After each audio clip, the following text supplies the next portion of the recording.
Olá, irmãos, saúdo cada um de vocês com a graça e a paz do nosso Senhor Jesus Cristo, amém? Meu nome é Miriam Anita, estou aqui para ler um texto do irmão Diego Breno Fernandes Ricker. Ele é mestre e especialista em teologia, especialista em direito penal e processual penal, bacharel em direito, professor, teólogo, missionário e mora em Santarém, no Pará. Bom, ele escreveu um texto chamado Igreja Missionária na Pandemia. Esse texto foi escrito para o Manancial, que é um devocional diário produzido pela União Feminina Missionária Batista do Brasil, que oferece para a gente meditações baseadas na Bíblia, que é a Palavra de Deus. Não fui eu quem escrevi uma linha do que nós vamos aprender hoje. Foi o irmão aqui, Diego Ricker. Então, o que eu vou fazer? Vou ler com os irmãos e contar aquilo que eu entendi, tá bom? Então, isso esclarecido, vamos orar? Senhor Jesus, que nós possamos entender a importância de sermos igreja onde quer que nós possamos ir. Não importa o local, com quem estejamos, que nós possamos entender que a nossa missão é te servir e te louvar. Obrigada, Senhor, por esse momento, pela oportunidade de lermos a Tua Palavra livremente. Em Teu nome, Jesus Cristo, que oramos. Amém. Bom, irmãos, nossa porção bíblica está em 2 Timóteo, capítulo 1, versículos 3 até o 18. E vai falar sobre o ânimo para ser fiel. E diz assim, dou graças por você, ao Deus que sirvo, com a consciência limpa, como serviram meus antepassados. Isso é o irmão Paulo, o apóstolo Paulo, falando de Timóteo, né? Então, vou recomeçar. Dou graças por você, ao Deus que sirvo, com a consciência limpa, como serviram meus antepassados. Sempre me lembro de você em minhas orações noite e dia. Quero muito revê-lo, pois me lembro das suas lágrimas.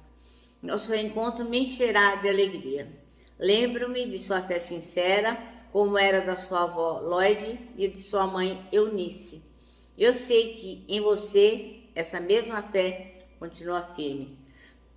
Por isso quero lembrá-lo de avivar a chama do dom que Deus lhe deu quando impus minhas mãos sobre você. Pois Deus não nos deu um espírito que produz temor e covardia, mas sim que nos dá poder, amor e autocontrole. Portanto, jamais se envergonhe de falar aos outros sobre nosso Senhor. E também não se envergonhe de mim, que estou preso por causa dele. Com a força que Deus lhe dá, esteja pronto para sofrer comigo por causa das boas novas.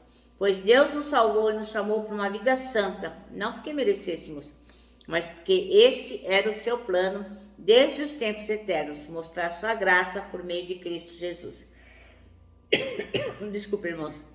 E agora, ele tornou isso claro para nós com a vinda de Cristo Jesus, nosso Salvador, que destruiu o poder da morte e iluminou o caminho para a vida e a imortalidade por meio das boas novas, das quais Deus me escolheu para ser pregador, apóstolo e mestre. Por isso estou sofrendo, mas não me envergonho, pois conheço aquele em quem creio e tenho certeza de que ele é capaz de guardar o que me foi confiado até o dia da sua volta. Apegue-se com fé em Cristo Jesus ao modelo de ensino verdadeiro que aprendeu de mim. Pelo poder do Espírito Santo que habita em nós, guarde a verdade preciosa que lhe foi confiada. Como você sabe, todos os da província da Ásia me abandonaram, incluindo Fígelo e Hermógenes. Que o Senhor demonstre a misericórdia a Onesíforo e a sua família. Por muitas vezes me animou em suas visitas e nunca se envergonhou por estar na prisão. Pelo contrário, quando veio a Roma, procurou-me diligentemente até encontrar. Que o Senhor se lhe mostre misericórdia no dia da volta de Cristo. E você sabe muito bem o quanto ele me ajudou em Éfeso. Amém? Bem, nosso texto chama-se Igreja Missionária na Pandemia e o versículo é o 7, o versículo-chave. Pois Deus não nos deu espírito de covardia, mas de poder, de amor e de equilíbrio. Ora, um dos maiores desafios que a nossa geração enfrentou como igreja foi servir em meio à pandemia.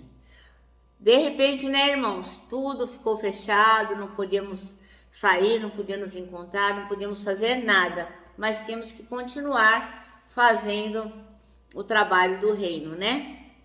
Por quê? A pandemia trouxe no seu bojo muito sofrimento, muita tristeza, muita angústia, e a igreja tinha que continuar trabalhando, não é? Mas no meio dessa confusão toda, dessa tristeza toda, o que aconteceu? Muitas igrejas, muitas pessoas se sobressaíram, tiveram atos nobres, e que nem sempre estão aí no jornal ou nas revistas, nem sempre estão descritos, né? Muita coisa do que foi feito na pandemia, ó, não foi noticiado, a gente nem sabe. As igrejas, a maioria delas, se uniu para quê? Para suprir as necessidades básicas das famílias, né?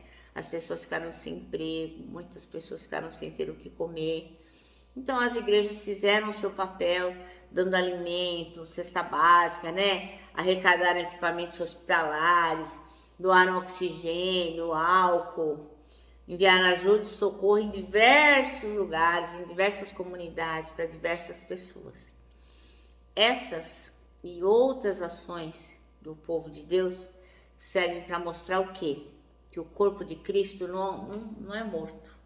O corpo de Cristo é vivo. Ele trabalha o tempo todo, ele está atuante. E nesse tempo de pandemia, a igreja teve que se adaptar para servir em face à necessidade. Não dava para continuar na mesma toada, tinha que ter um jeito diferente de operar, de fazer as coisas, porque existiam necessidades muito urgentes que aconteceram por causa do distanciamento físico e da impossibilidade da reunião do templo das pessoas, né? Então, o que aconteceu? Diante disso, inúmeras redes foram criadas com o objetivo de apoiar as pessoas pelo ensino da palavra, pelo fortalecimento espiritual. Esse mesmo vídeo aqui que vocês estão assistindo nasceu da pandemia. Muitos de vocês podem se perguntar, não, mas como que apareceu este vídeo? Por que a Mirianita faz esse vídeo? Então, na verdade, nós, né, eu e a minha igreja, nós nos reunimos com as mulheres, a Mulher Cristã em Missão, um grupo, se reunia todas as terças-feiras pela manhã e estudávamos a palavra e orávamos, pegávamos lá o nosso manancial e líamos juntinhas. E aí veio a pandemia, nós não pudemos mais nos encontrar. E aí o Senhor colocou no meu coração de eu gravar todos os dias o manancial, que é a meditação baseada na palavra de Deus. E aí agora a gente já está indo para o 3º ano, que temos vídeos diários. Por quê? Porque a igreja é missionária na pandemia. E quem é a igreja? A igreja é cada um de nós, né? Então cada um de nós fez uma interação cristã, cada um de nós criou ações em diferentes países, em diferentes cidades, em diferentes bairros, enfim, o reino do Senhor continuou a ser divulgado, a palavra do Senhor continuou a ser dita. A pandemia não impediu nenhum de nós de adorar a Deus da maneira prudente e sábia, né? Então muitas pessoas falaram assim, não vou mais naquela igreja porque ela demorou para abrir. Isso não é justo, né, irmãos? Porque as igrejas demoraram para abrir porque elas estavam cumprindo uma ordem, né? A minha igreja abriu porque não tem medo de morrer. Não é disso que a gente está falando, né? Temos que ser prudentes, né? A palavra nos ensina a sermos prudentes. Mas não é porque a gente não abriu as portas que a gente não podia continuar trabalhando, não é? Por exemplo, este vídeo aqui reunia as irmãs todas as manhãs. Ele acabou saindo do nosso âmbito e hoje muitas pessoas se unem a nós nesse nosso devocional. E assim foi. Muitas ações foram criadas na pandemia, muitas, e elas continuam sendo vívidas, continuam sendo um ponto de apoio para aquelas pessoas que têm sede de ouvir a palavra de Deus, aqueles que necessitam, porque a igreja do Senhor é uma igreja viva, né? Ora, assim a gente percebe que o que tem de essencial na igreja não está em paredes, em abrir o templo, em adorar naquele lugar físico, nada disso. A igreja mais importante é o fato de ela ser uma igreja para fora, uma igreja que comunica o evangelho, uma igreja que faz com que o mundo veja quem é Jesus Cristo, que a igreja é viva, que o corpo de Jesus está se movimentando através daqueles a quem o Senhor escolheu para levar as boas novas do evangelho. E estas ações levam e levarão muitos a conhecer a Deus. Por isso, irmãos, nós não podemos nunca, a despeito de qualquer situação, deixar de falar sobre o Evangelho de Jesus, né? Porque a nossa igreja, a Igreja de Jesus Cristo, é uma igreja missionária mesmo em meio à pandemia. Bom, nosso manancial termina assim, ó. Tempos difíceis fazem boas oportunidades para servir. Eu me despeço aqui com o meu abraço diário de ursa, lembrando que tanta coisa cabe num abraço, irmãos, ó, parece um laço. Quero que os irmãos também se lembrem o que está lá em Isaías 40:31, que aqueles que esperam no Senhor, ó, terão suas forças renovadas, e é lógico, entenderão qual é a missão da igreja, mesmo em tempos de pandemia. Eu me despeço aqui com a minha palavra de ordem, que é gratidão.